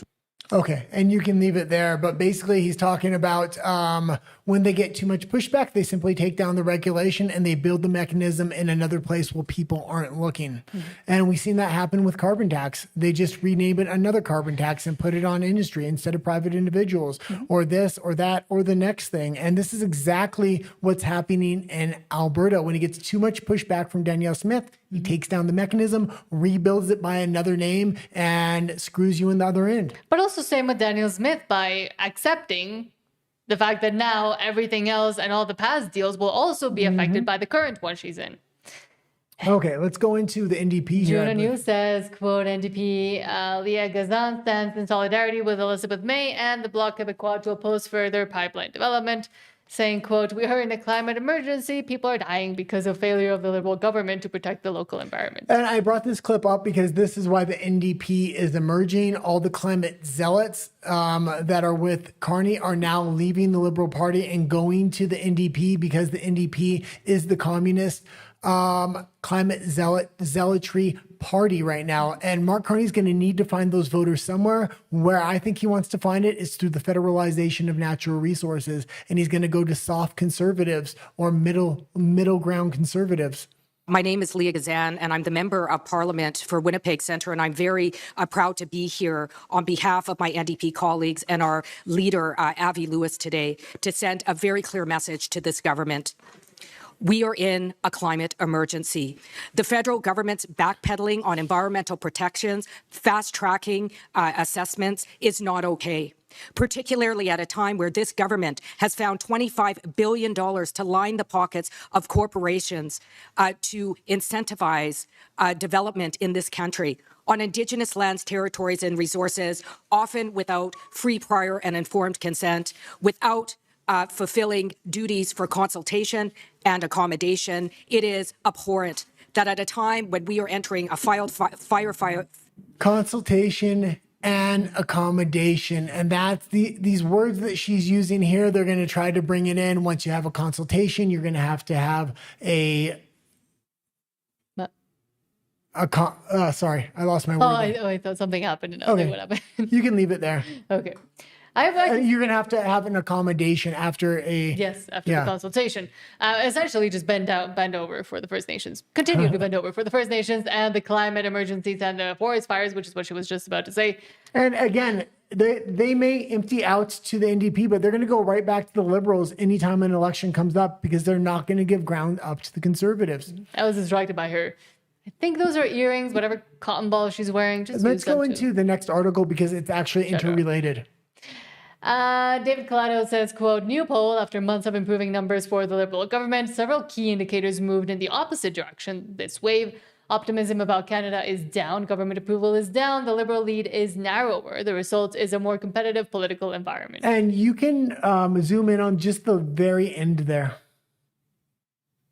There. And yeah, this was the only graph I could find, but this is actually a fairly big shift here. The Liberals are going way down, and you can see a direct correlation. As their red line goes down, that yellow line goes up. That is the NDP. Now, this is from 2014. That's why it looks so long. But what's happened in the last few months is the Liberal Party has emptied out, and all those voters have gone to the NDP. The Conservatives haven't moved whatsoever.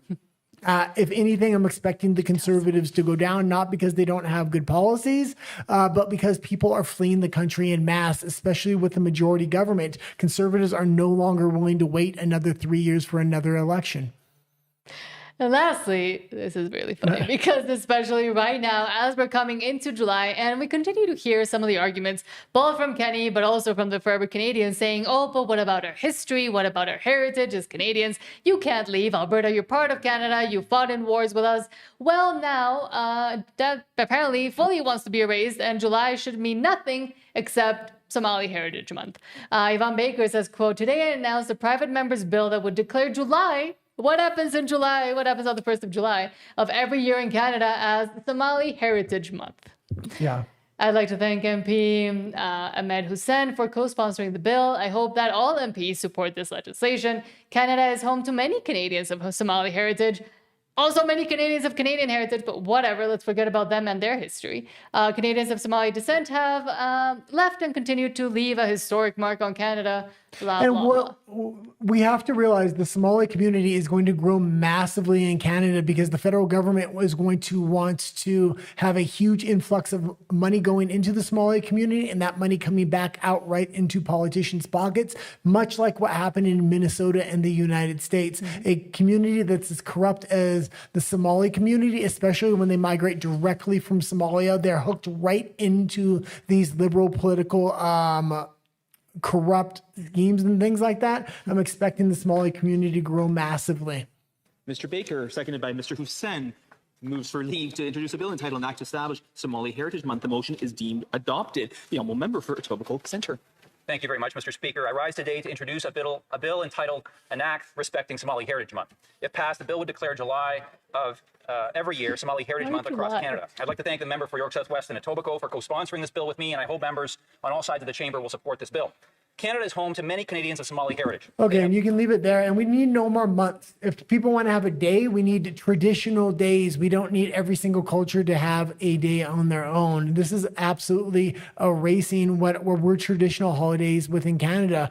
It was First Nations Historic Month as well as Pride Month. This month, both of them get a month. Next month, Somali Month. Why are they getting months? This is ridiculous. Now, again, July 1st, Canada Day isn't even a thing anymore because that's too racist for First Nations, so we can't even celebrate it, have any parades, or wear red even. But now what are the Forever Canadian people going to say in Alberta? Because again, that month is coming up, and I'm wondering what their excuse is going to be now because both they want to respect the First Nations that they're bending over for and that they're passing things in court for. However, they also want to convince the Albertans to stay in Canada. So which one will it be?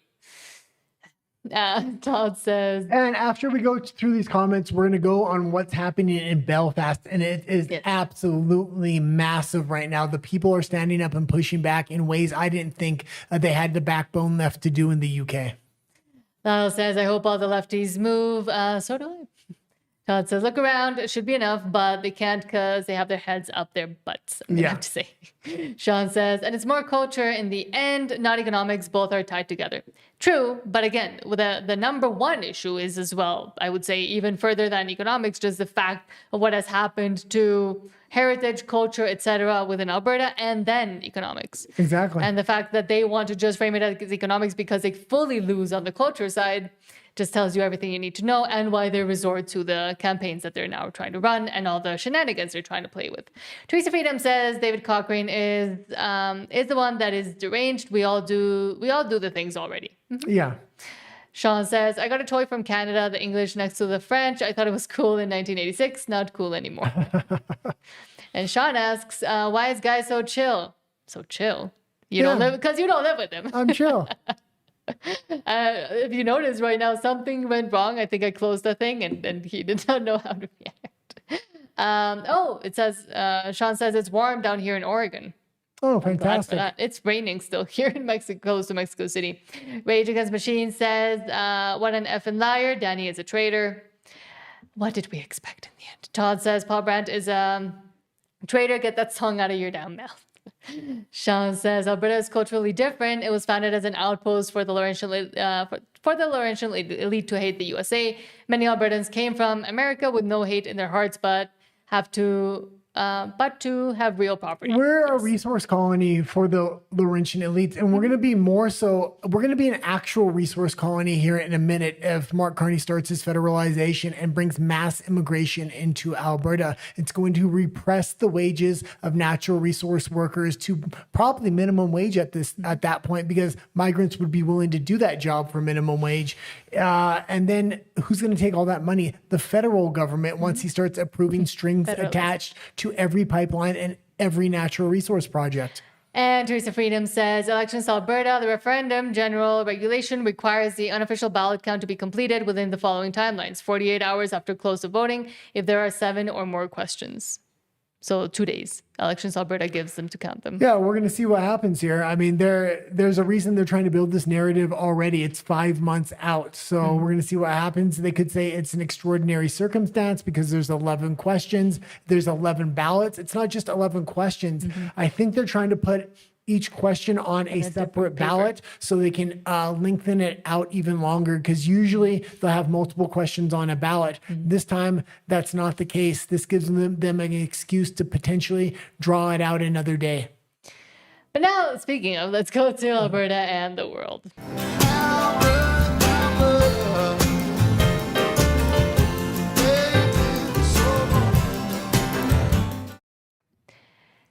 And yes, let's start with Andy Knows saying... And we don't need to be sad here. I know. I'm glad it's happening. Andy Knows, well, this part. Andy Knows says, quote, not Antifa, hundreds of mostly Protestant youths in black gathered in North Belfast to riot on June 9th following the attempted taking off of a head attack on a man by an African migrant. We're going to go in depth on this, but this has been 20 years in the making, and finally people have been pushed to their limits. Nobody was severely hurt or died in this. Severely hurt, yes, but... No, people weren't severely hurt. Oh, no, not in this, but like the man that was... No, what I'm talking about is what's going on in this video. Nobody was severely hurt. Nobody was injured. There was a lot of property damage. People are starting to push back in the streets now. The suspect traveled from Paris to Dublin and then claimed asylum in the UK. This is a long history of refugees or their children carrying out deadly attacks in their Western host countries. On the outskirts of North Belfast, several hundred people gathered at the Clockfern roundabout. After the speeches, 200 masked men broke away and marched into the White Abbey estate. The group then made its way along this road and stopped at this property here on Abbeyville Street. They proceeded to stone every window in the property and threw wheelie bins through the bottom windows. Okay, and you can pause it here for a second. We're going to watch this whole thing. What ended up happening, there were so many protests outside these migrant hotels. They gave all the migrants housing. They've made a list of all the housing, and they're targeting these housing. They told the people to leave the property before they threw rocks through the windows and stuff like that.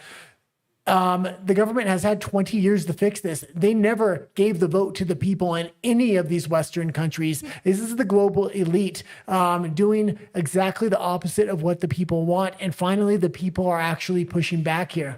Across the road, she said that the complex had been used to house asylum seekers and immigrants. She said that the whole ordeal of watching people come down this road and attack the house was terrifying. Off Belfast Newtonards Road, it was a glider bus that was targeted. Set on fire, crowds gathered as smoke billowed across the east of the city. A few hundred metres away, 2 cars were set alight on McMaster Street. When it was not cars or buses, they chose burning bins to block the streets. On the Crumlin Road, more bins and more fires. Back at the Clockfern roundabout, the crowds returned. 2 burning cars now made the road impassable. Ita Dungan, BBC Newsline. And there was a lot more than just what happened there. And I believe I grabbed some more clips to go into it. But they've been asking and asking and asking. The politicians literally don't even ignore them. They do the exact opposite. And they keep bringing more mass migrants into these communities. Not only putting them in hotels, but giving them direct housing while they neglect the native population. People are fed up. They've asked, they have asked, they have asked.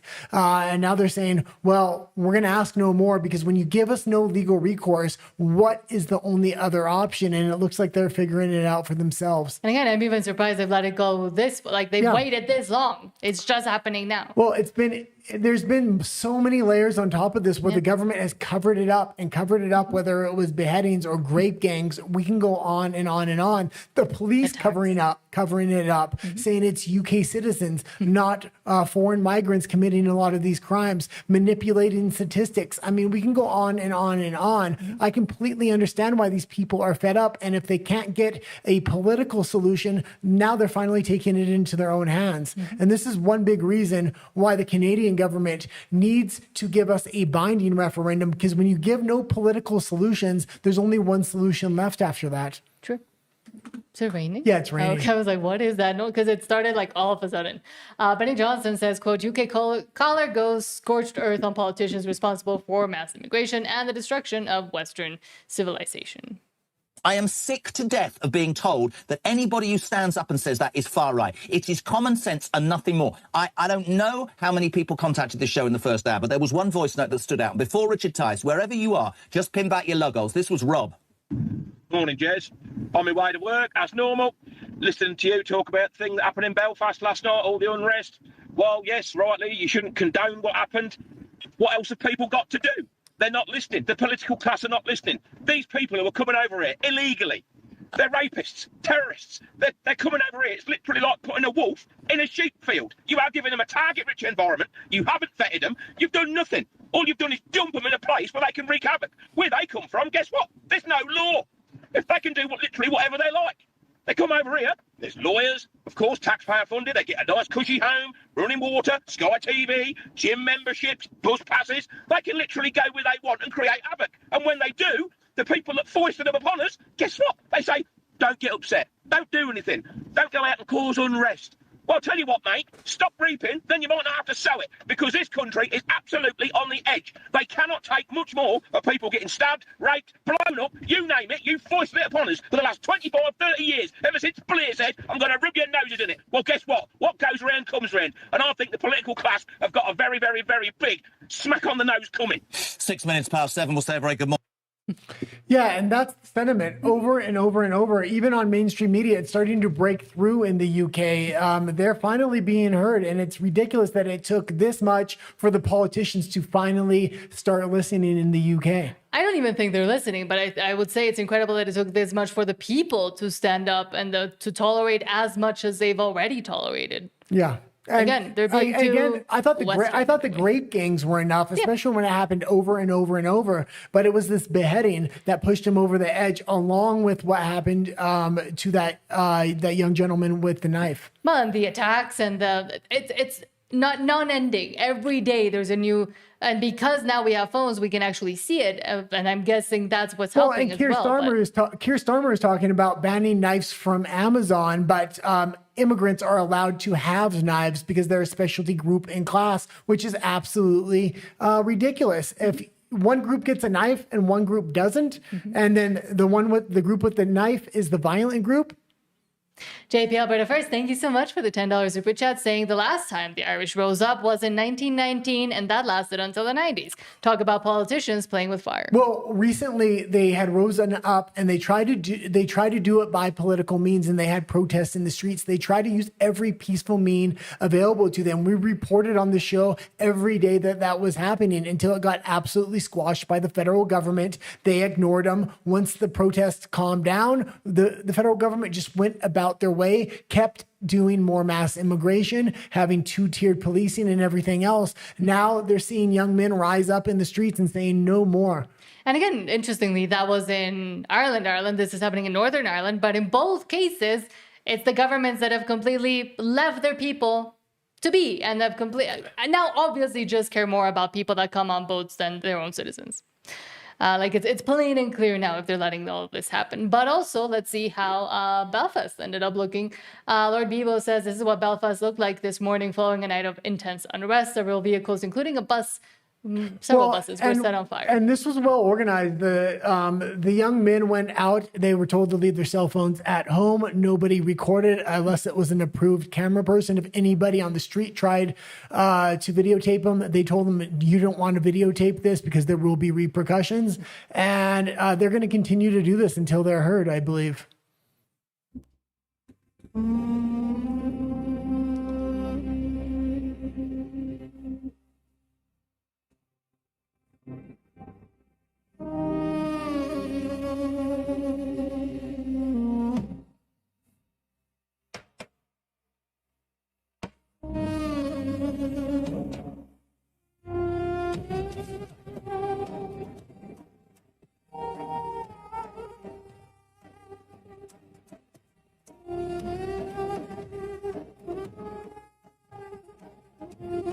Okay, and you can leave it there. And if they don't stand up now, and the politicians, if they're not heard and the politicians don't take action, they're going to lose their country. Their country is going to be India or Somalia or whatever demographic they decide to replace them with. So I'm glad to see people finally standing up. I'm sorry I had to come to this, but if the politicians aren't going to do something after 20 freaking years and cover it up at every single opportunity, there was only one place it was going to go in the end. However, the state of decay and societal decay doesn't just stop in the UK or within Britain, but also in we know Canada because most of you live there or we have lived there, but In the US as well, certain parts are still apparently nonsensical. And Wokeness says, quote, Carmelo Anthony's reporter asks, what will I tell my 5 young boys? What do we do now? Again, Carmelo Anthony was that man that stabbed another kid during a high school dispute. There was a boy on Sorry, another boy. Yes. What do you want us to do? What do you want us to do at this point? What? I'm lost for words. I don't know what to do. I got 5 boys. I don't know what. I ain't got nothing to tell them no more. You can't walk away no more. Rest in peace, Trayvon Martin. Let me ask you this right now. I hear. What do you want us to do? And I like this. I mean, yeah. Don't murder. Just tell them that. You have to realize kind of what happened in the situation. The other boy, before he got stabbed, said, "I'm not going to fight you," and then he stabbed him anyway. Trayvon Martin ended up getting sentenced. Oh, sorry, not Trayvon Martin. Carmelo Anthony got sentenced to 35 years today, and I thought he got off easy because it was a maximum sentence of up to 99 years. And every single person that came in and testified, it did not look good in the end. This was not self-defense in any way, shape, or form. No, and again, his twin brother had to watch his twin brother die in his arms, and gave a very powerful statement as well. And he had the best defense money could buy because they raised over $700,000 with their GoFundMe. So it's not like he had a lack of defense attorneys. No, or a lack of luxury housing and nice cars by the end with all those donations. Our House of Poems says, quote, the Netherlands also has its Henry Nowak cases. In July 2020, 14-year-old Tamar from Marken was hit by a car on a dark dike road and left to die. Her body was later found in the berm. What happened next is deeply disturbing. The police initially told their mother that the driver was German. Days later, the truth came out. It was 4 Iraqis in the car. The mother was told they withheld the real background because they didn't want to create a quote-unquote Wilder's effect. They didn't want to give Gerd Wilder's political ammunition. And stop it there for a second. We're going to read this entire thing, but this is the kind of thing that is happening and why people are starting to rise up in the UK and in Belfast right now, because the police and the politicians are covering it up, and then it comes out a year or 2 later. Even worse, evidence strongly suggests Tamar's body was moved after the accident. The driver didn't just flee, they dragged her off the road and left her there like an animal. The driver received only a €1,500 fine for looking at his phone while driving. He then disappeared completely. The fine was returned undeliverable, and for years, he was untraceable. Only after years of fighting by the family, including going to court to force prosecution, a breakthrough came in March 2026. The now 33-year-old Jamal is finally being prosecuted for causing the fatal accident and leaving the scene. Just like Henry Nowak in Southampton, an innocent young person dies. Authorities seem more focused on protecting a narrative and avoiding quote-unquote political incorrectness than on delivering swift justice. A 14-year-old girl dies on a Dutch dike.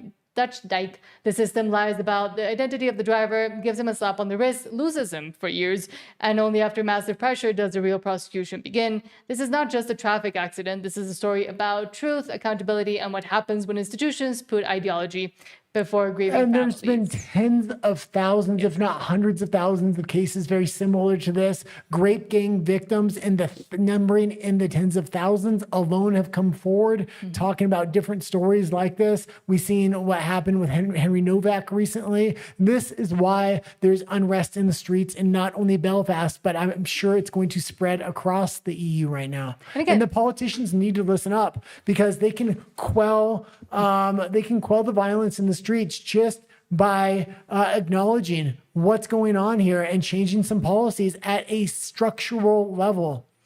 At this point, I don't even know if they can really fully change it and as a structural level unless they decide to really go after it, which I don't think they want to. But now I'll read your comments. Sean says, Carney confuses Albertans. They don't understand how much the Laurentian hate America and Trump. True. Todd says, Paul Brandt has nothing on Corbland. He'd be like comparing AC/DC to the mini pops. Sean says, for some reason, MMW2 SLGBTQQIIAA+. No, we have a climate emergency. Same lady, only reason I said that. Sorry, Nat. Thank you for that one as well. Hold on, where are we? Oh yeah, and exactly, Sean. And the USA is losing Somalis. Probably why we need a month now in Canada for them, for all the new ones that they're importing into Canada as well. Todd says, Sean, oh, hold on, where are we? Sean says they don't want to convince Albertans. They want to force Alberta to stay. Exactly. Yeah. And they want to tie Alberta down. Again, I mean, the way Pierre Poilievre says it, we need to put our arms around Alberta. That could also be seen as strangling Alberta further. Todd says, I no longer respect so-called First Nations. I don't have any reason to. And again, I do think the main issue is the chiefs, but also the fact that the federal government continues to bow down to them, but only to use them as tools and weaponize them to do whatever they want to do to further their own power grabs, but being able to say, but we're doing it for the First Nations or because of First Nations, so now you have to bend down. It's another specialty group or class, just like what we're showing within the EU and in Belfast. It's specialty groups and classes where certain groups can have knives or certain groups can have private property while other groups can't. Yeah.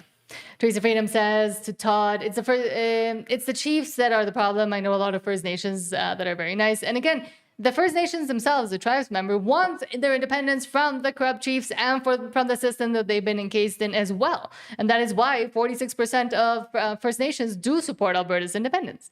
Sean says they don't want real-life Highlander in Northern Ireland, I guess. No. Hold on, where were we? Sean says they want to make it impossible for landlords to continue to rent to these young military-aged men. And says Sean Finn is in the side of the migrants.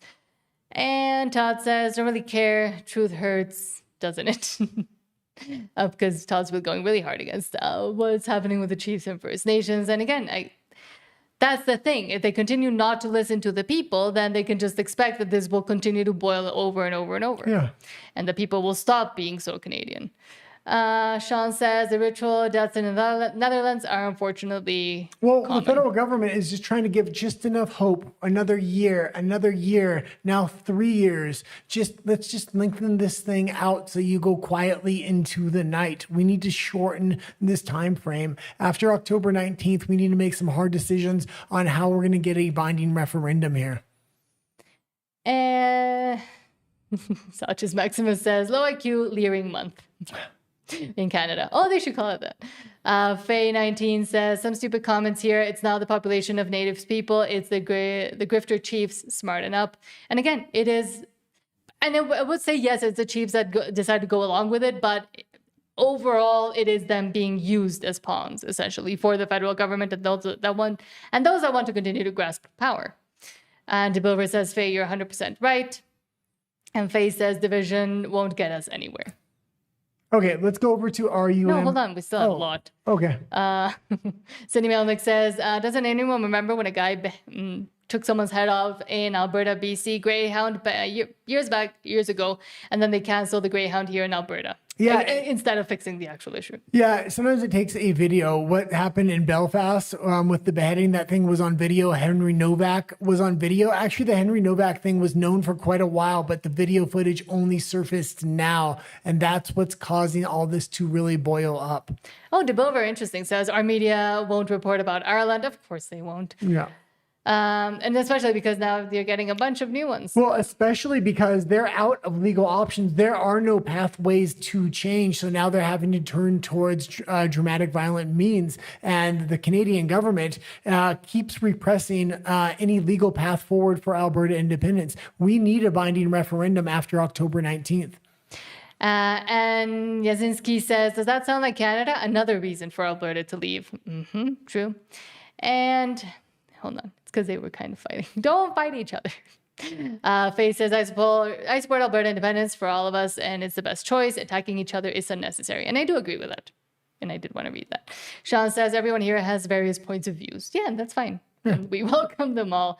Sean says, and I will say this. Belfast in the UK is not necessarily Canada right now. Canada is a little bit behind where the EU and the UK is. And I think the people of the UK have just been ignored for so long, and they've voiced and they've tried every single legal pathway, and they're at their wits' end right now. It's all of Europe, not just the UK, Yeah. because we're seeing people rising up in Spain. We're seeing people rising up all over Europe. In France, they're also sick and tired of it. They just had a bunch of riots, and the people are starting to say, "Hey, well, in Germany, it's all over Europe that allow this to come in and to, again, metastasize, similar to what Canada does, like a cancer." Sean says they filmed Highlander in Vancouver, BC. They did? I went to a film and I watched it one time on up here. The show, or is it a The show? show. Oh, it's a show. There's a movie as well. Yeah, Multiple that's the movies. one okay. And that's it. I Okay, guess, let's 'cause go the rest over. is people fighting We each other. actually have 2, 4, 5 stories on RU and BLE today. So it would be a big show over there. Come follow us. Hit the subscribe button if you haven't. And there's a 30-second wait screen. We'll see you there. And again, topics we can't, similar to what we're talking about, but that we can't fully say here on YouTube. See you there in about 30 seconds. Let's get ready to